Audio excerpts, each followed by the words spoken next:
everyone. Welcome to Leisrealtalk. This is a holiday week for Americans. Thursday is Thanksgiving, and Thanksgiving is also my anniversary. It will be my third anniversary to be a YouTuber, and I have a poll. I want to get your input on what kind of program I should do this Thursday. Has the poll been posted? I want to see. I asked my editor, Chris, to post the poll. Well, maybe it hasn't been posted. Anyways, but I want to get your input on if I should invite some of my fans, you guys, to join me for a live interactive session. So we'll see what everyone says. All right, let's talk about China's economy. Um, has the poll been posted? Well, I think it will be. So everyone knows China's economy isn't doing well. It's difficult to quantify how bad it is. It's hard for the outside world to know because the data, the real data and the facts have been covered up. Beijing has been relying on some wealthy regions like Beijing, Shanghai, not Beijing exactly, but Shanghai and Guangdong to foot the bills for other poor regions. So one thing we know for sure is that when these wealthy regions aren't doing well, then the economic situation is seriously alarming. So Beijing published its government October year-to-date financial reports or financial data on November the 15th. Although the numbers don't look bad overall or at a very high level, they can't hide China's real problems. And the wealthiest cities are especially hard hit. Data shows that the economics of China's uh, rich cities and regions are declining faster than national average in many cases.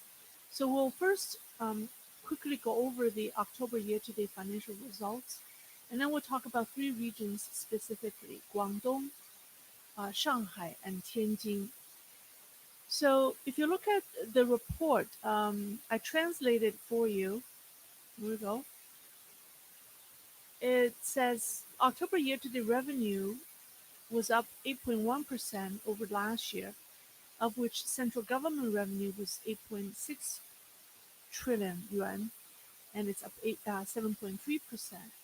And local government revenue was 10.2 and was also up. Um, Now, if you look at that paragraph, the blurb, everything was up except one, right?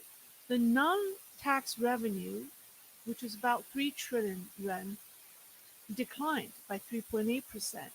Now, even though the amount is not significant, it's only about 16% of the total revenue, but it's an important indicator.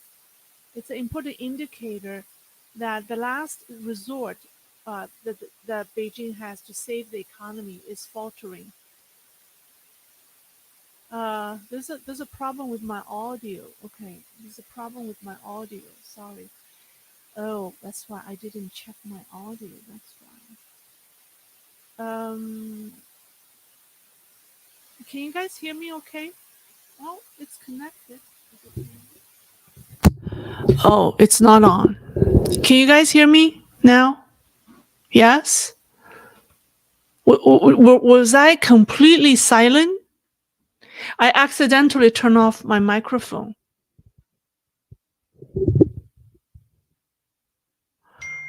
Um, should I start from the beginning, or did you guys hear me at all, or you didn't hear that all that talking? It's better now. Now, much better now. Okay, sorry. Okay, no, just hissing sound. Okay, all right. I'm sorry. Okay, so yeah, so we were talking about the non-tax revenue, which was the only high level item that saw a decline of 3.8%. This is significant because it shows that the last resort that Beijing has to save the economy is faltering. So now what this item is it's the compensatory use of state-owned assets. Basically, it's Beijing's effort to revitalize state-owned resources and trying to use them to generate more revenue.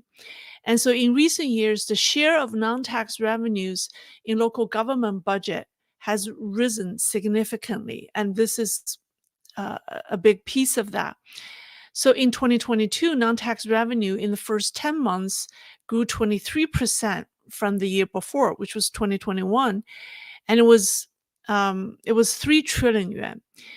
And in the first quarter this year, non-tax revenue continued to grew at 11% and was as high as 1 trillion yuan. So if you annualize the first quarter, that means for the year, it would be somewhere around 4 trillion, right? If we kept that momentum. And this growth is attributable to local government's effort in revitalizing idle state assets. However, starting the second quarter this year, things changed, and this revenue stream drastically declined, and resulting in non-tax revenue during the first half of 2023, seeing a decline of 0.06%. I mean, it's very tiny, but going from 11% uptick in the first quarter to a 0.06% of a downtick overall for the first 2 quarters, that means the second quarter had a really serious decline, right? That's over 11%. And it continued to decline in the third quarter. So the accumulative October year-to-date decline was 3.8%. So the swing from 11% growth in the first quarter to a cumulative 3.8% decline for the first 3 quarters is telling us that the plan to revitalize state-owned assets has stopped working. It just doesn't work anymore. It worked for 2022 and the first quarter of 2023, and it's no more. And this is attributable to one, the overall sluggish economy, and two, the quality of these state-owned assets. So that's my observation number one. And observation number two is, if you look at the total tax revenue, we just talked about the non-tax revenue. Now, tax revenue was up 10.7%, and this is significant. While this is mostly attributable to the timing of VAT, value-added tax, which saw an increase of 52% year over year. And it was due to the fact that there were more tax credits and refunds in the same period last year. So the base was very low. The base in 2022 was very low. So that's why we saw a huge uptick. What's more, VAT is an indirect tax which has to be paid regardless of whether the transaction, generates money or not. Thirdly, if we look at the line items, this is in Chinese. I translated into English. Oh my goodness, this is all red. It's not supposed to be that, but I guess it's okay. It makes the slide more fun. All right, everything that's in pink means it's a decline, and everything in green is an increase. And so this has to do with the tax revenue. So we see pink all over. That means most of the tax revenues had a decline, and only a few items have an uptick. So we said domestic VAT tax saw an uptick of 51.8%. But if you look at the box, item 2 to 6, domestic consumption tax is down 4.8%. Corporate income tax is down 6.3%. Individual income tax is down 0.5%. And these are all major indexes of the overall economy. And if we keep going, number 5 is value-added tax and consumption tax on import. So 5 and 6 deal with imports and exports. So imports down 6% for the VAT for consumption tax, and customs duty is down 11%. And then number 6, export tax rebate is down 3.8%. So import export is also down. And then number 9, the stamp duty tax is down 10%, and most significantly is the securities transactions. That's down 31%, right? So all these major, all these items that I just mentioned, they are all indication that the overall economy isn't doing well. The reason we're seeing tax revenue having an uptick is because of the timing of the VAT, domestic VAT tax, being undercounted last year. That's the only reason. If you look at what has been going up, other than VAT, we see city maintenance and construction tax up 2.9%. I think that has to do with the infrastructure. And vehicle purchase tax was up 9.2%. That's quite interesting. I haven't really looked into that. I wonder if it has to do with government vehicle purchasing plan, because I know earlier this year, I think in January, when I looked at the vehicle purchases of last year, a lot of the new purchases were not individual vehicle purchases. They were government. It was time for government to replace their public, official vehicles. So there were large number of public vehicles being replaced, and that caused the new vehicle purchase tax go up. I don't know if that's the reason, but that seems to be something that's worth looking into. But that's 9.2%. It's quite significant. And then now the 11 is land and real estate related tax, and then property tax. Well, this is because China hasn't really started charging real estate taxes, including property taxes. So, but it's been in the process of wanting to start that program. So I think any uptick here is just seeing, going from zero, a country that has zero property tax, to something, right? So I think that uptick only indicates the direction, the central government's willingness to start, charging real estate taxes. Yeah, other than that, it's all going down. Okay, so most noticeably, land sales concession is headed for collapse. The first 10 months of 2022, which was last year, the revenue from state-owned land concession declined at 26% from 2021. And this decline continued. And it was from January to October this year, it declined at 21% from 2022. So compared with the peak in 2021, land concession has dropped 41%. And now this is an official number. I think in reality, the decline is even more drastic. By the way, land sales concession or land sales revenue is about a third of local government's fiscal revenue. So it's a significant amount. Number 5, despite the many measures Beijing is implementing to cut costs, expenditures continue to grow. It grew 4.6% October year to date. And if you compare the expenditures,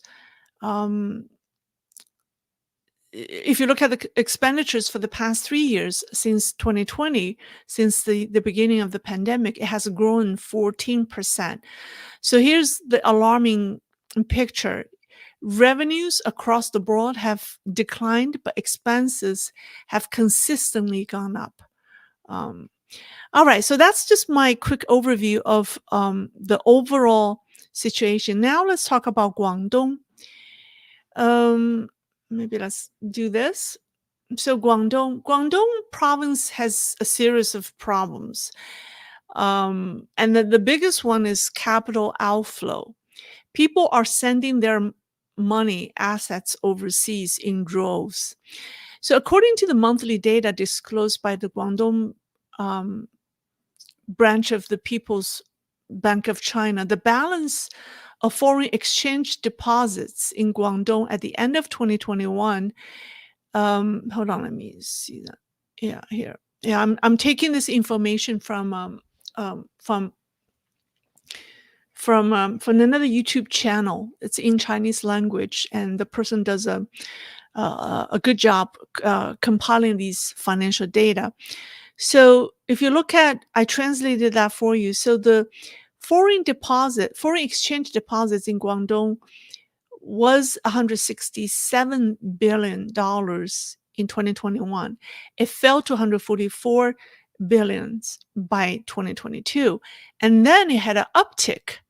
Very interestingly, within 3 months, from the end of 2022 to the end of March this year, it rebounded to 161 billion. It's a significant rebound, just in Guangdong province alone, right? Where this is only a provincial picture. I think it has to do with the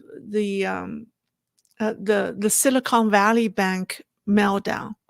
Because during that period, I did a number of programs to show you there was a capital inflow. There was a huge amount of capital, Chinese-controlled capital, coming back to China from overseas.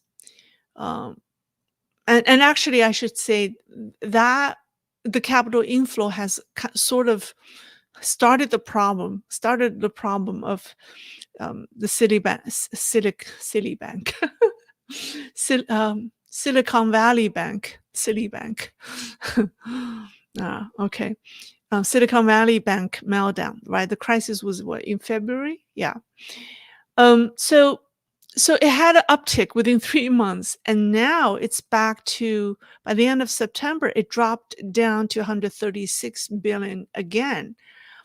So within 6 months, from end of March to end of September, it had a change of 20%. It dropped from 161%, about 18%, close to 20%. So it was a big drop within 6 months.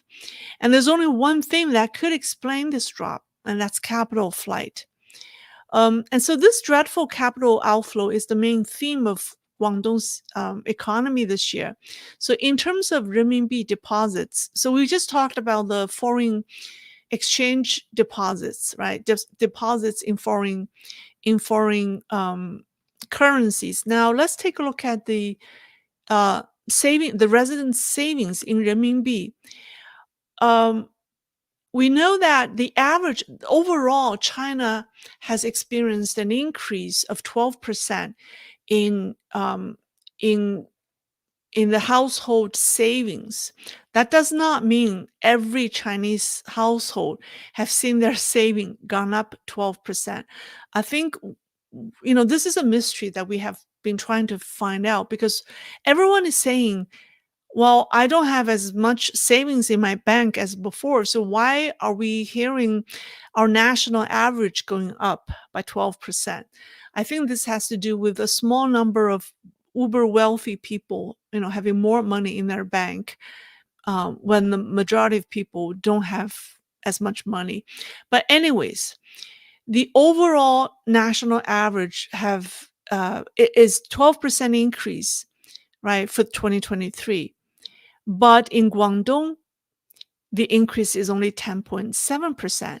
So how can Guangdong, being, the most affluent province in China, having a lower than national average in this savings, in this average increase in savings, household savings? It can be. If anything, it should be higher than the national average. So again, this is certainly not because people in Guangdong are poor or they cannot save money, there's only one reason. That is because funds are leaving Guangdong, or the funds are leaving the country. Guangdong is the province that neighbors Hong Kong. So many people, Guangdong is the province that probably have the most diasporas. Everyone has some friends and families living in other parts of the world, or they're connected to Hong Kong in some ways. So it's very easy for people in Guangdong to send funds elsewhere. So, and in my November 14th program, in that program I talked about China's shadow reserves.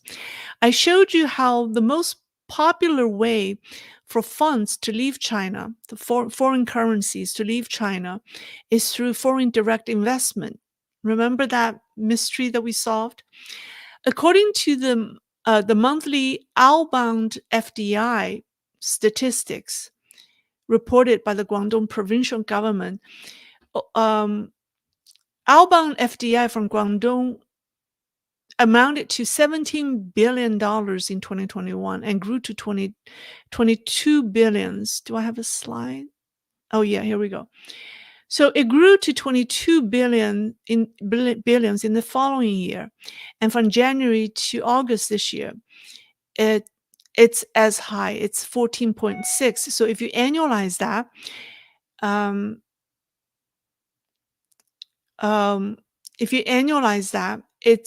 it's going to be about 20. And I think in the past couple of months, this is only August year to date data. I think at the end of the year, in September, October, I think the numbers are going up. So this is again, but even comparing the same period, comparing January to August in 2023 to the same period in 2020. I mean, January, August in 2023, comparing that to the first 8 months of 2022, there's an uptick of 6.2%. And this is after the authorities implemented more restrictive regulatory controls, right? Trying to prevent funds from going across border. But still, they saw a 6.2% uptick. So with capitals leaving, labor and the economy are affected. So at the end of August, the percentage of, here's some comparisons. So here's some comparisons. At the end of August, the percentage of Guangdong's enterprises, the percentage of its large enterprises, when they say industrial enterprises, it really means just large scale, big companies that were not profitable, that were losing money, was 30.5%. That's higher than the national average of 27%. So more companies in Guangdong are losing money than national average. And also the number of workers in Guangdong decreased by 4.7%. And that's also higher than the national average of 3.4. And the value of exports that originated in Guangdong decreased by 8.3%. And that's higher. Again, it's high. It's worse than the national average of 5.1%. And as for consumption, the absolute growth, the growth rate of retail sales of consumer goods in Guangdong from January to August was 5.7%, compared to this one is lower, but the lower is not a good number, because this is growth of consumption and retail sales, right? So the higher the number, the better. So in this case, it's lower than national average. That means consumption growth in Guangdong is below national average. So from labor export to consumption and to the number of companies that are profitable, Guangdong, the most developed, industrialized, and wealthy province of China, has lagged behind the national average. And what does that tell us, right? And I'm not done yet. The most troublesome, perhaps, is the tax revenue of Guangdong. It's very gloomy. The tax revenue realized by Guangdong province um, is only at a 3.94% growth from the same period last year, when the national average was 11.9%. I already explained that the high uh, increase was due to the VAT tax, but still overall it should be on par with national, but it's significantly less than the national tax revenue increase. So basically, Guangdong has lost the momentum that generates tax revenue and lags significantly behind the national average. And this can only mean one cruel fact, that is, the province, which has been a major contributor to the central government in helping Beijing transfer payments to poorer regions, has lost its economic engine, has lost the power in its economic engine. All these numbers point to that direction. Okay, now let's talk about Shanghai. So, as China's financial center, the rise and fall of Shanghai's economy is closely related to the performance of the country's financial industry.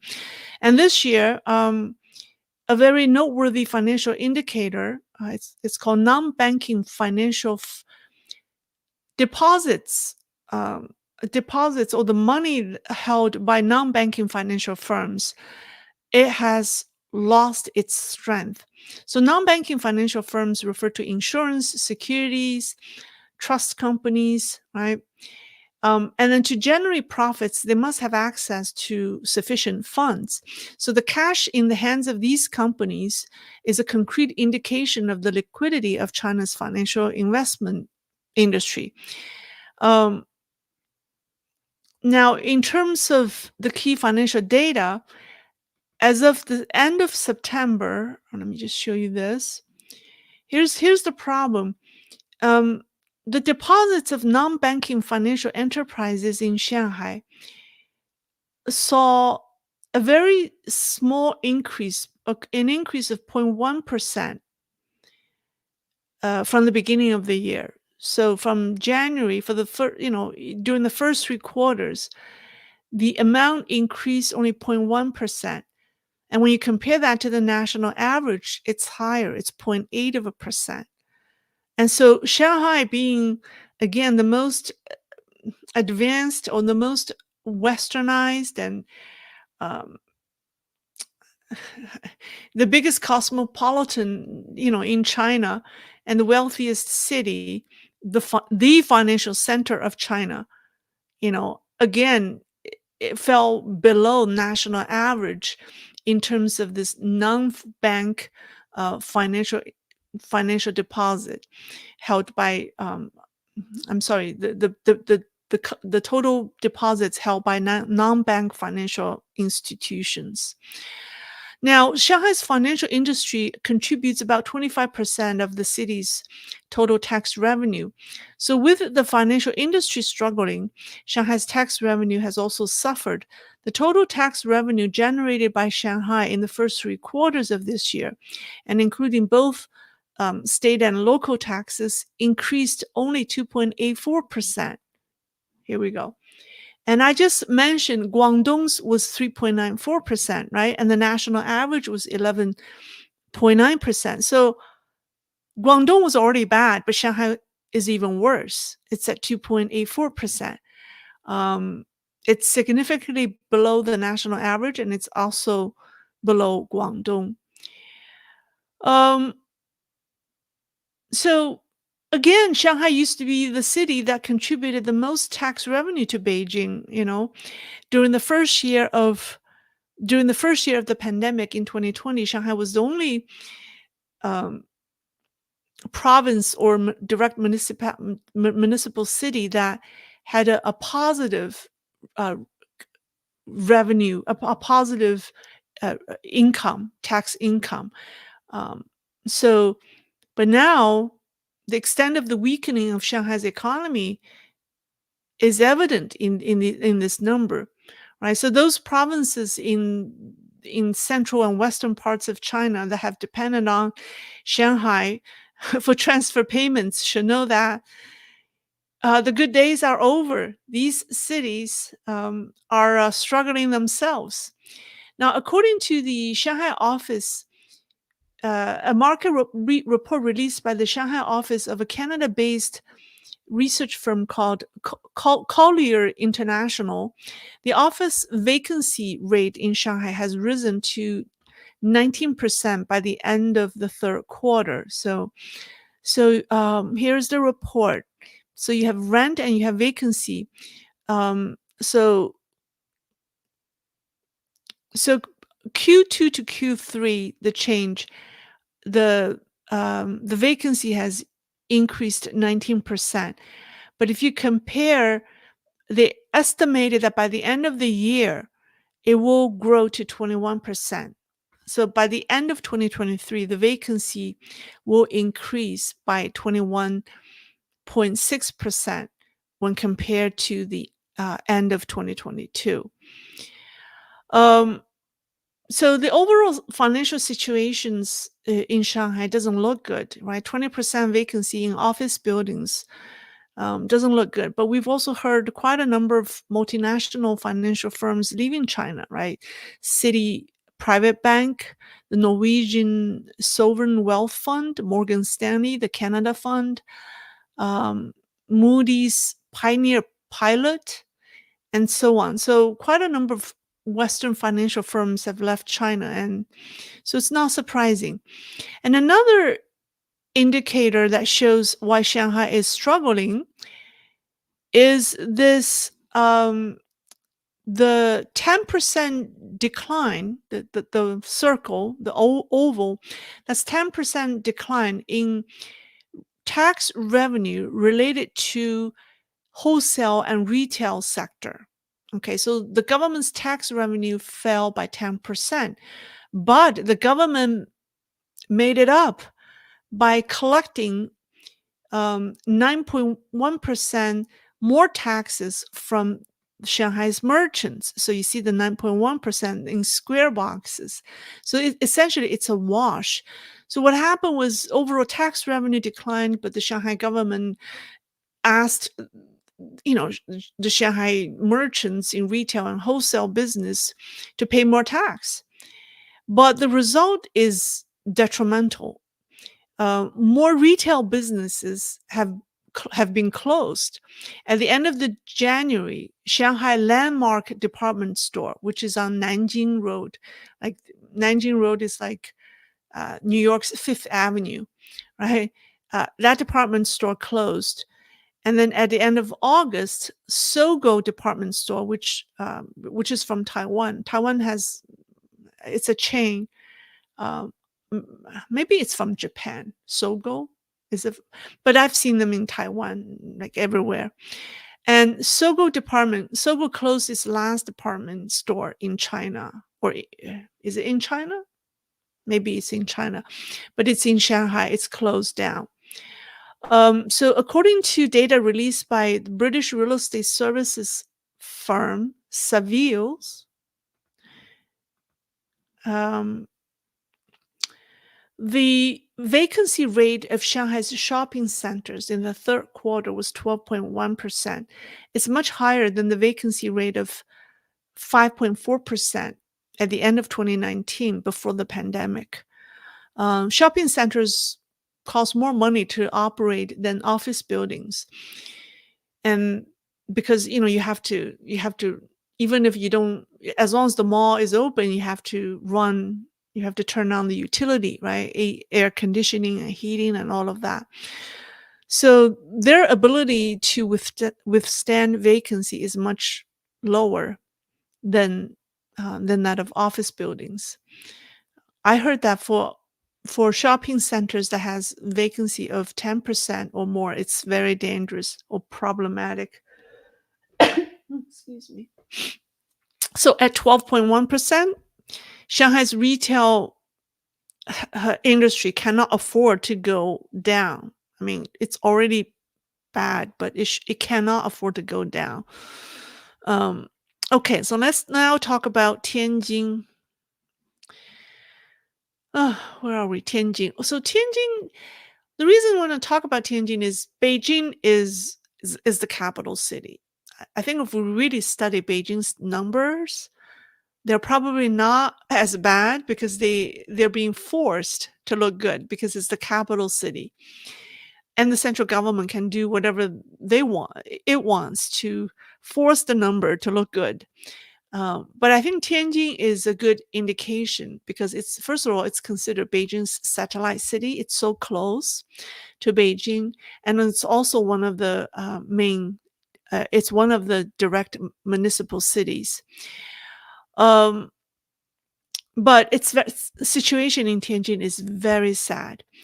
At one time, Samsung was the biggest foreign company in Tianjin, but Samsung withdrew in 2015, and that has had a hard hit on Tianjin's economy.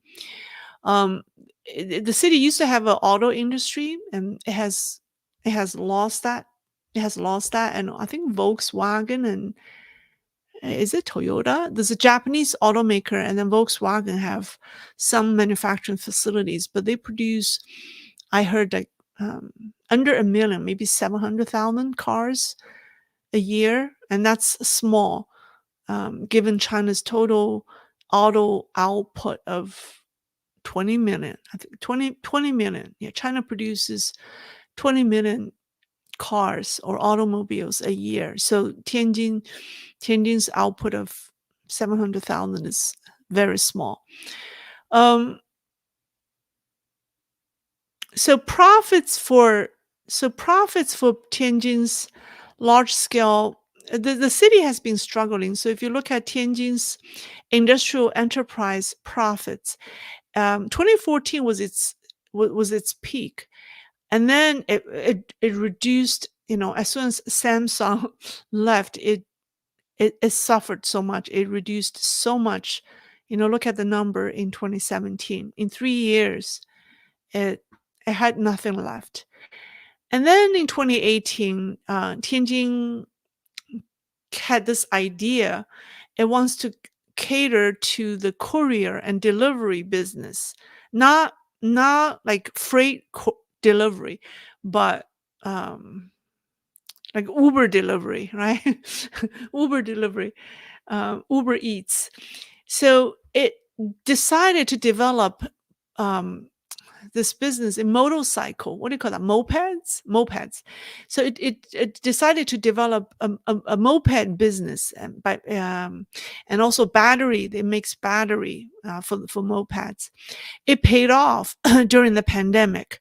They started this in 2018, and it paid off in 2020. So by 2022, Tianjin's production of motorcycles reached its peak, and the city made 41% of China's total motorcycles or mopeds. So that's why you see the number went up to 153 billion.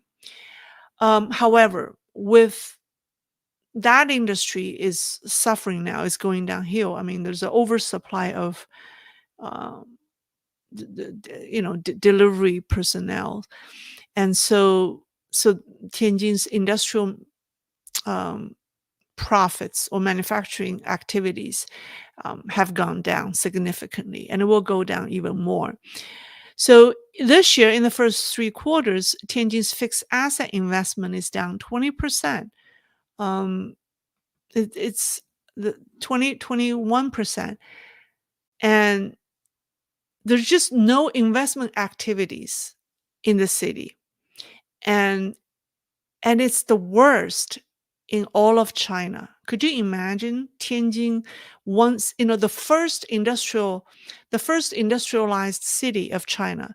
Back at the turn of the century, Tianjin was there was a railroad built between Shanghai and Tianjin. It was the first port city of China and was the most it was the most industrialized city of China. And now it has, its industrial activities are dead. So its fixed asset investment is down 21%, the lowest in the nation. Even Guangxi, a poor province, not known for industrial capabilities, uh, did better. Its investment contraction was only 13.2%. Where is it? Oh, here we go. Um, no, not this one. Oh, that, yeah, okay. I don't have a slide. So yeah, so 21% made Tianjin the city or the region that has seen the worst contraction in investment in the nation. And the second worst was Guangxi, and that province saw a 13% decline. It's still much better than Tianjin's 21%. National average was 10%. Okay, so Tianjin was twice as worse as the national average in terms of investment activities. Now, this is reflected in its export data. So, for the first 3 quarters of this year, Tianjin exported 39, $39 billion worth of goods, compared with $44 billion in the same period of last year. It's a decline of 10%. And when you compare that to the national average of 6.6%, again, it's leading the country in export contraction. And then Tianjin was one of the earlier cities that had uh, started a pay cut program for government employees. It started in 2020, and by 2022, the waves of pay cuts have spread to all administrative levels, except some direct agencies in the municipal government. We don't know which agencies didn't have pay cuts. Maybe if you do, these people will walk out. Maybe in the but basically the pay cuts is extensive, as it has spread to all administrative units, and that's 20% pay cut. So in conclusion, when Shanghai, Guangdong, and Beijing's satellite city are all struggling economically, the rest of China can only be worse. Um, so hopefully this will give you a realistic view of China's economy, um, uh, given that we don't really have very good data released from the Chinese government. Okay, I want to see if my I want to see if the poll was posted. Was there a poll? Was the poll posted? I don't see it. Did you guys see the poll? All right, let me see. Let me answer the questions. I don't see any poll. I don't even know what the poll looks like. Oh, maybe I need to go to YouTube to see that. I don't know. Um, can someone post here in comments? Let me know the post questions because I don't see it in my software. Um, let me go through the super chats question. Fro Featherstone, you were not silent, just muffled. Okay, all right, muffled. Okay, good. Well, thank you. I'm glad I fixed that. All right, let me see other questions. Any questions? Okay. Um, Brian Cow. Thank you, Brian. Thank you very much for the support. Um,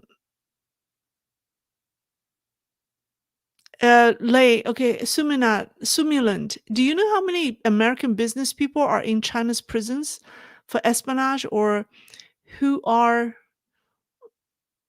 who are they, and does the US government try to get them out? I know there are quite a number of them.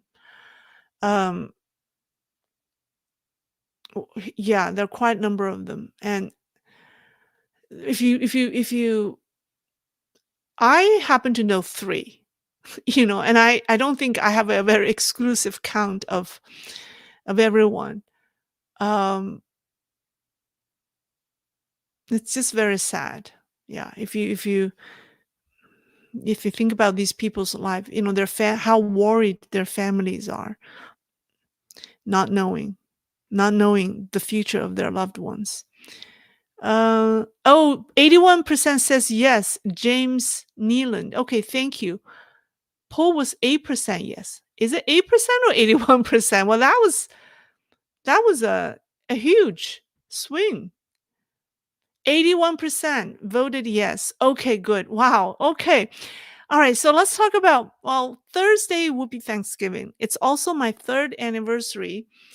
I ran out of ideas what to do. The first year I did a video to show you some of the behind the scene uh, shots when they struggle to pronounce English words. I asked Chris, I say, well, can you gather some footage of me, struggling when I film? And he said, you have improved a lot. I can't find I can't find any footage when you struggle. I said, wow, well, that's one idea, is out. And then last year, my sister interviewed me. It was just an impromptu interview, and and she's not going to be here this year, so I have no one to interview me. So I ran out of ideas. So I had this idea of, what if we have a conversation with my fans live, and I could ask you guys questions. I have questions for you guys. I need advices. Lay needs advices on how to do this better. Um, and so maybe we could, I think maybe we could have a interactive sessions. So I need some volunteers, and you guys need to turn on your camera. That's my because it's not fair if when I show my face and you guys don't. So I need some volunteers. How do we do this? How about this? For those of you who are interested, please send me an email, and then I'll pick, I'll rank them in sequential order. But the odd number, like email number 1, number 3, number 5, number 7, uh, will have priorities. And then if I have a lot of emails, I'll just pick anything related to 3 and 9. How's that? All right, because I don't know how to pick. Um, Jeff Ramos, 89% says yes and 11% says no. Okay, so it's a yes. Um, so Sumiland, I think you should join us. You have worked so hard getting people coordinated, and I think you should join us or join me. Jim Swab. Okay, so that's my talk on Thursday. Send me emails. Let me answer questions. Jim Swoben, Lei, was the real estate embezzlement a great opportunity to get money out of the country? The real estate embezzlement. What do you mean by real estate embezzlement? You mean buying real estate somewhere else? I don't quite understand what real estate embezzlement is. But I can tell you, Chinese people are doing everything they can to get money out of China. I did a program earlier in the year. I talked about 10 creative ways that uh, tr- Chinese do to get the money out, including filing fictitious lawsuits. Right? So like, you sue yourself, like the two companies that you control, you sue one against the other, and then you demand the other company to pay you. And then they could show to the Chinese government, oh, I got sued in the US. I need to send money to pay the other company per the order of the court. So I that even American law firms have been asked by Chinese companies to to set up these fictitious, lawsuits, and the only purpose is to get money out. All right, Ptolomeo Salamanca, with the PRC economy declining, especially in the cities mentioned, do you think the black market mafia could become something like the old warlords in China's past?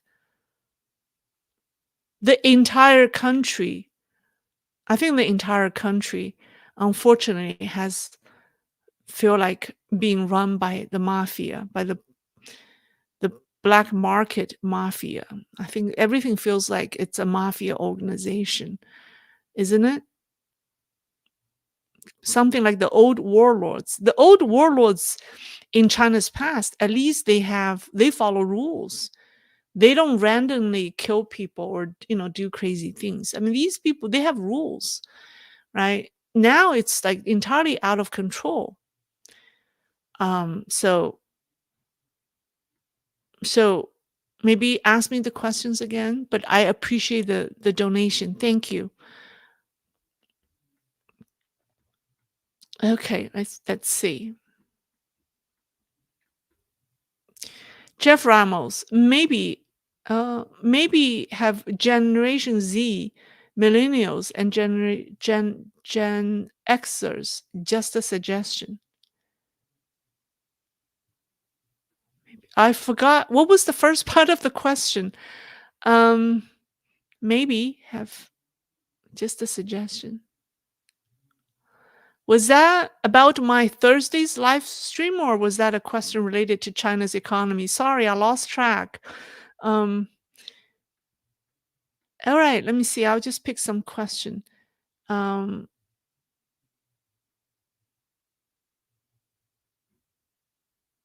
Peter, I know of many foreigners who left Shanghai once the zero COVID ended due to the crazy lockdowns. Do you think that would have an impact on Shanghai's economy? Absolutely. I've seen videos where people showing the whole street where they used to be occupied um, by diasporas, foreign nationals living in Shanghai. The whole street was empty because they have left. So yes, it definitely has a big impact on Shanghai's economy. Shanghai was the city that has the most foreign nationals. I think it's the first city of choice when foreign nationals decided to live in China.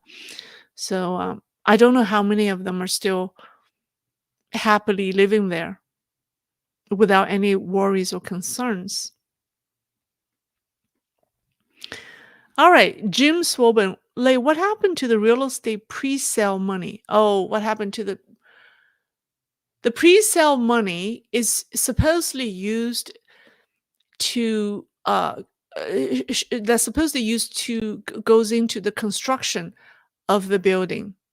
I think but it's not right now. Any money you get is used to fill other holes somewhere in the company.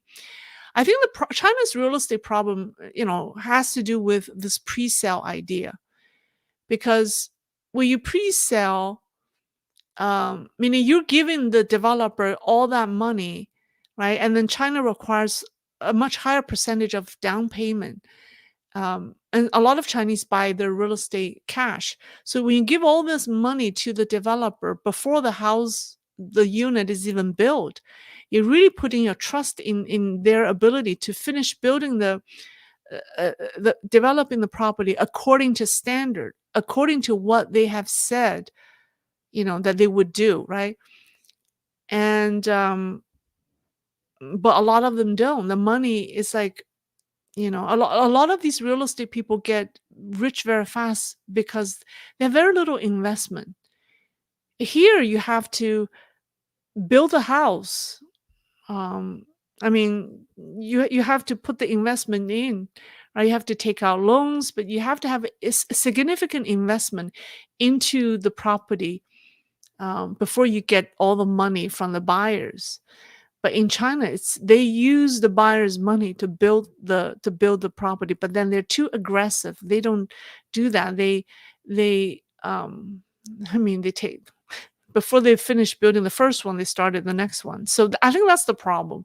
I think, and then somehow Chinese people have been programmed to believe that new homes are better than secondhand.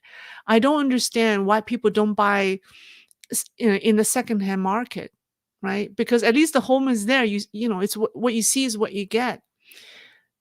Why risk your money to buy something that doesn't even exist?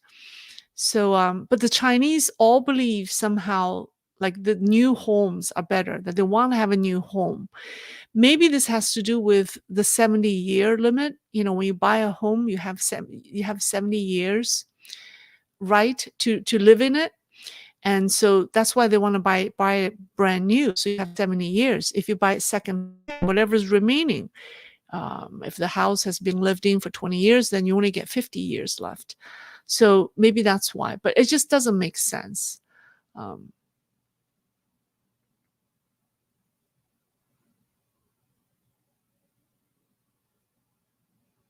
Hold on, let me see.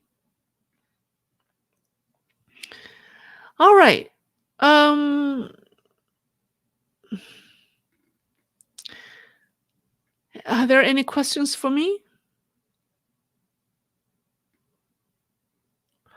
That seems to be all. I don't see any questions. Oh, Pete, with the Chinese economy struggles, why is the dollar to yuan exchange rate falling? Good question. Good question. That shouldn't be happening. Um, because the Chinese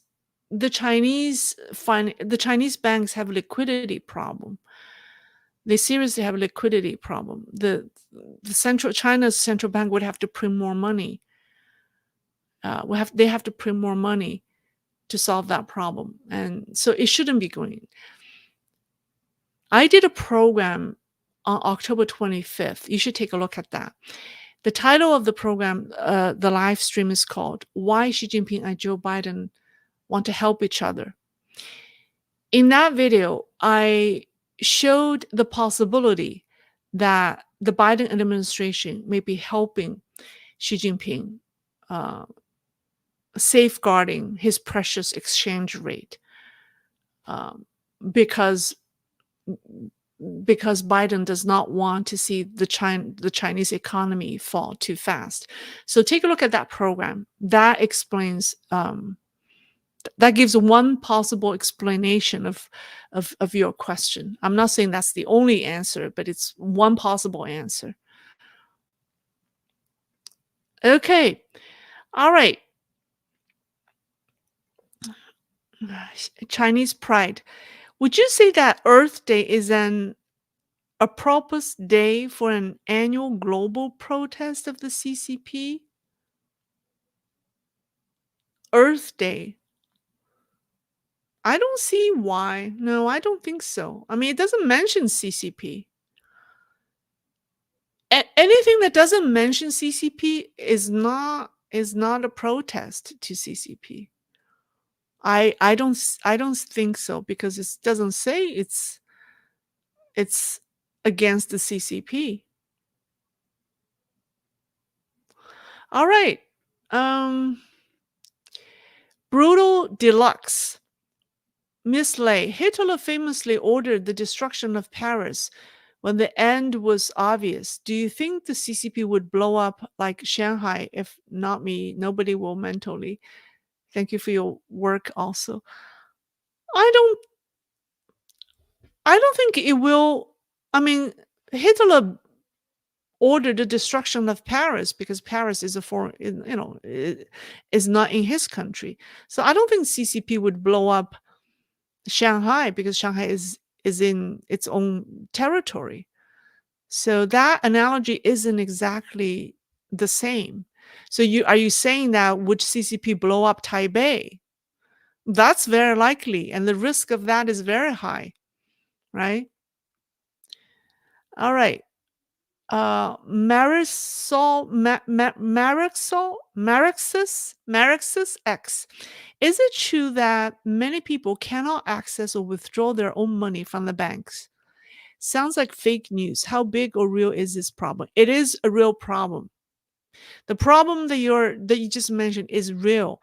I don't even know how to report that because every day I see protests, pictures, videos of people protesting that they can access to banks to to get their money, And that is a real problem. And there are people who try to withdraw money from the bank, and then the person asks him what his use was. They ask so many questions. What do you plan to use this money for? And they say, well, it's for my business. And say, well, what kind of business are you in? They ask so many questions, and then this person eventually got very upset, and started to, I think, was yelling at the bank employee. And then I think that person got scared because there's so many um there's so many accidents. When people get upset, they do like crazy things. So I think people nowadays are a little scared of upsetting the other ones. So yeah, so that person just stopped asking questions and give him the money. But when you go to Chinese banks, they do ask a lot of questions, and there are still people who are the village bankers. Remember the village bank in Henan?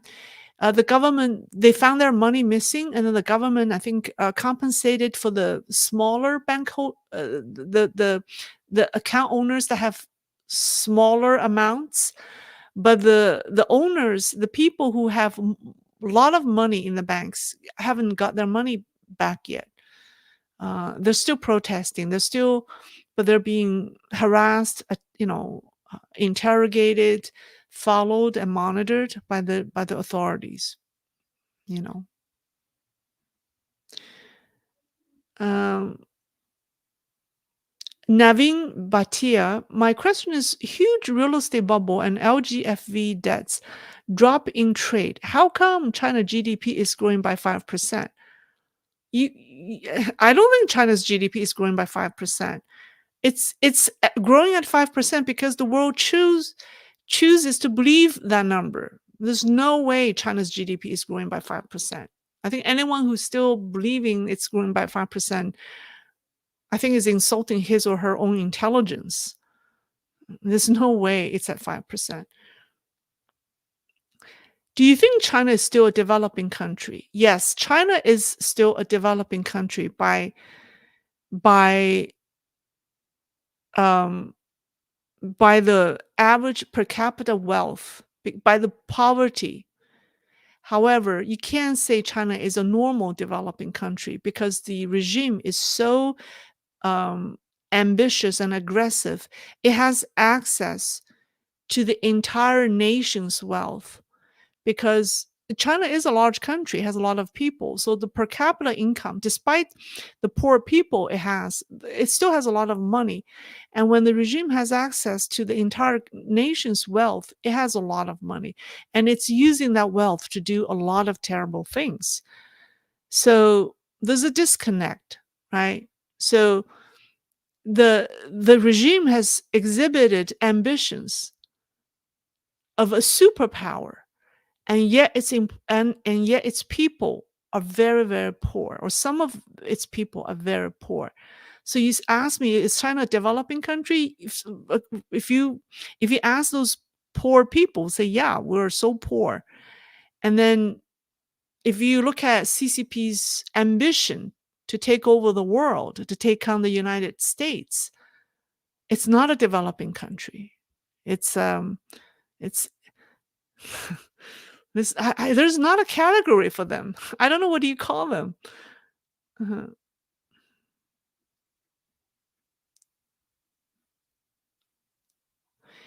Jason, do you think the property crisis is partly due to all the corrupt money? Of course. Of course it is. The property crisis is due to all the corrupt money. And also the economic model that has never worked. The problem, China's real estate crisis today did not happen overnight. It was not like a secret, a hidden secret that the rest of the world don't know. It has been operating like that for 2 decades or even maybe more. We just turned a blind eye to all the disconnects in China's economic reforms. It's just not sustainable.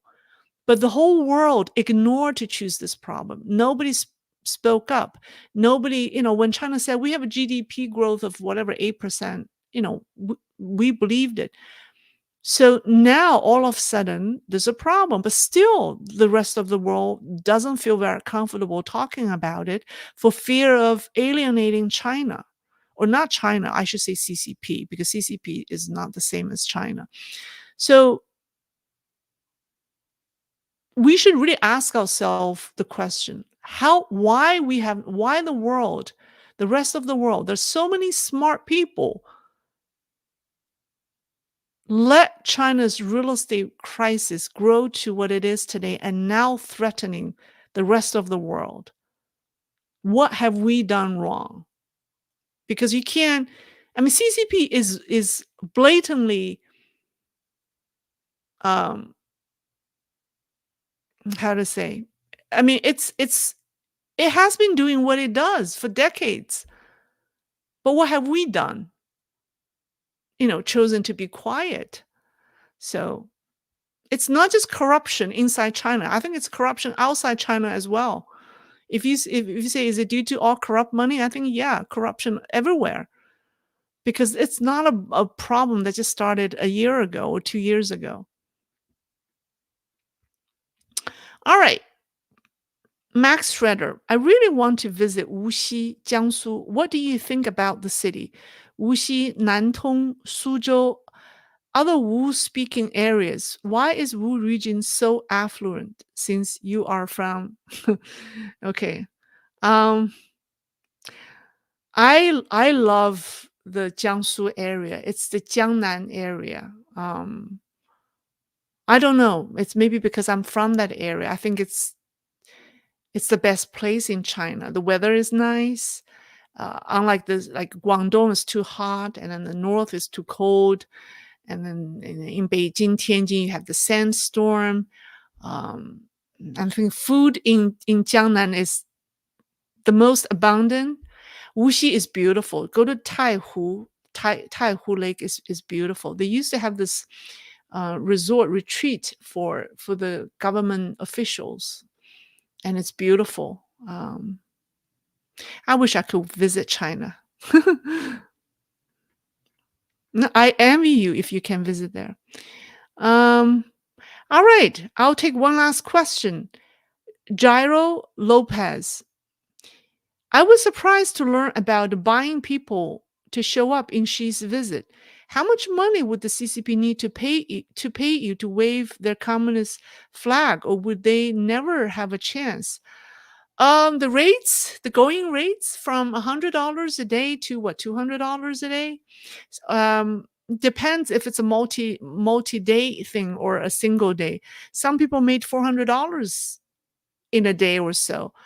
I heard that the budget is $1,000 per person because they may also fly you over. They pay for your ticket, hotel. So, but don't make that money. you know, don't make that money. If you take money from CCP, it's just it's not good. Um, all right, that's all. So I'll see. So sounds like we're gonna do a live interactive on Thursday. We're not going to talk about politics or CCP politics. We'll talk about something else. How about if we talk about cross-cultural communication? Like when we, I'm always fascinated when things are lost in translation. When Chinese say something, then Americans, don't understand them, or when Americans say something, Chinese don't understand.